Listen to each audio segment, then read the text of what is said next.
welcome to Family Gamer TV. Now today I want to talk a bit more about Child of Light. Now I'm not sure if you've seen this already. It's a really interesting downloadable game that's coming up from Ubisoft across most platforms. That's going to be PlayStation 3, PlayStation 4, Wii U, Xbox, Xbox 360 and PC, that offers a really unusual experience.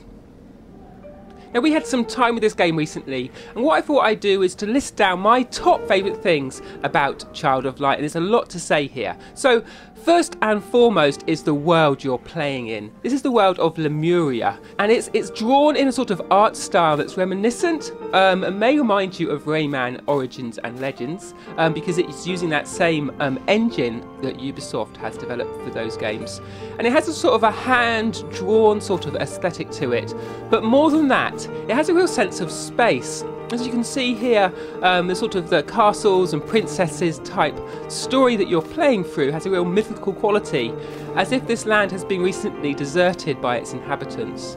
Architecture is falling down, buildings and fences are sort of seen in the landscape behind you, and even strange sort of flying fish seem to pass through the air.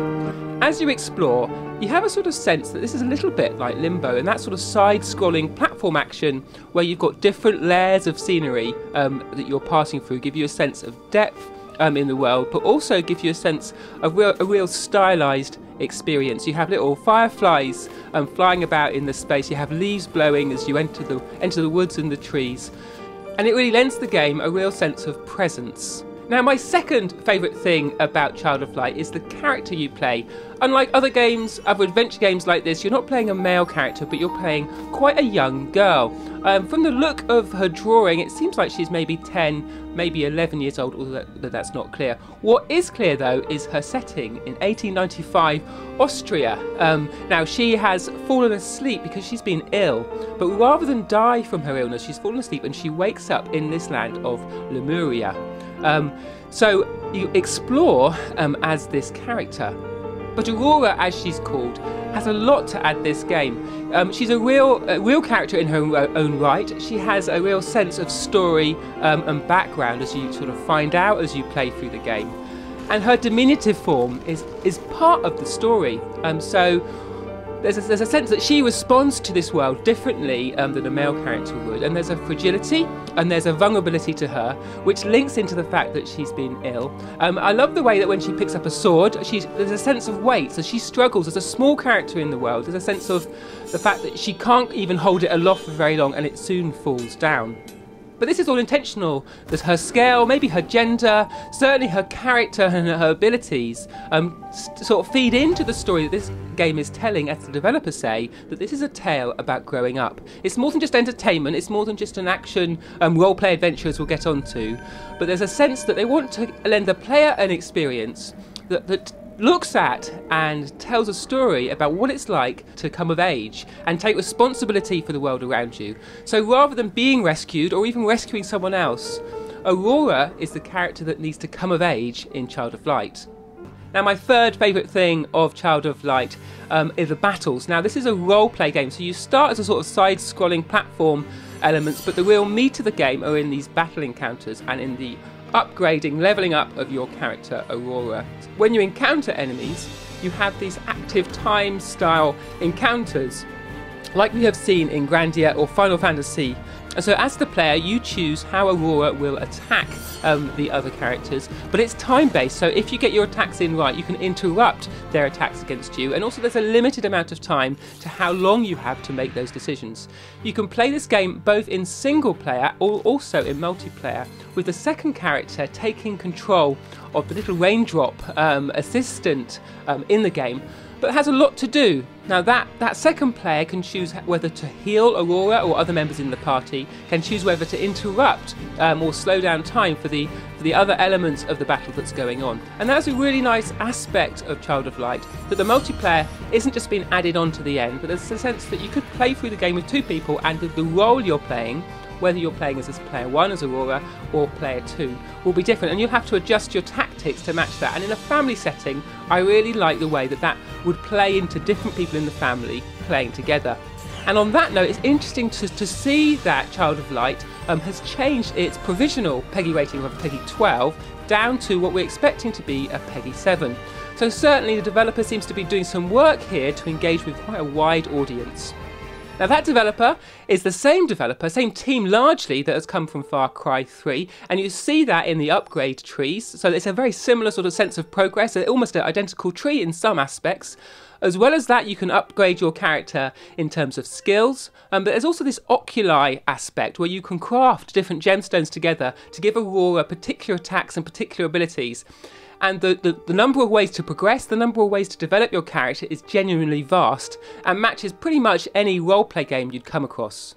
Now my fourth favourite thing of Child of Light is in its story. So the story is told, focuses on our character, and as I've said, is a real sort of coming of age tale. So rather than a rescue or something just about entertainment or violence, we have some substance here to the experience on offer from Child of Light. The story is told in written form, in rhyming couplets, which gives it almost sort of Shakespearean Elizabethan feel, which again matches its sort of knights and princesses and castles aesthetic. But the writing works both in the cutscenes and also during the game. So often Aurora or other characters in the game will express how they're feeling as you're playing and as you're actually in action moments. And similarly to how The Last of Us played between the cutscenes and the gameplay, again here you see the story isn't reserved for the cutscene moments but bleeds over into the main gameplay. But what's striking in Child of Light is the substance of what's going on as these characters speak to each other. Aurora herself tangibly changes and grows up, both in her responses and the way she looks as you play through the game. And there's a sense of progression, not only as you're developing her skills, but also her character. And I like the way there was that genuine sort of coming of age sort of feel, even in the few levels that we played towards the beginning of the game. So there you go, those are my favourite things about Child of Light, but I think there is a risk here. You know, there's some question about how well this game is going to be able to deliver on some of these themes, and certainly by broadening out the audience to include and incorporate both younger players and older players, potentially simplifying the experience a little bit for those who aren't used to the sort of JRPG style way of progressing. There's some question about, you know, whether this is a game that's going to appeal also to the core audience.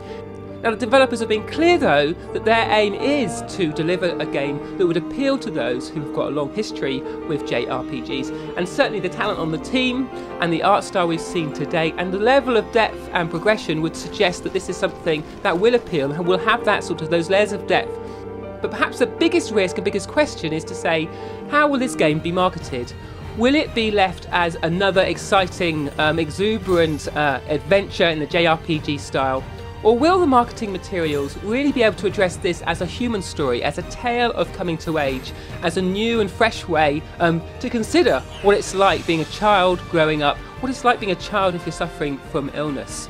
Certainly those are the themes which would get my attention and which would appeal to me, and I think which would appeal to a wider audience. And for a game like this, there's a real chance that it can sort of break out and connect with a much broader range of players than something that's just aimed as a core experience.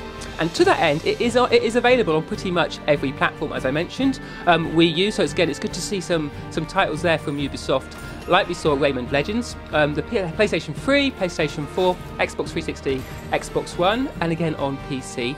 Perhaps the only admission here is the Vita version. We're used to those Rayman Origins, Rayman Legends games coming out on the Vita, and in my family that was one of the favourite ways to play, because you could play on the move, you didn't have to be tied to your home console.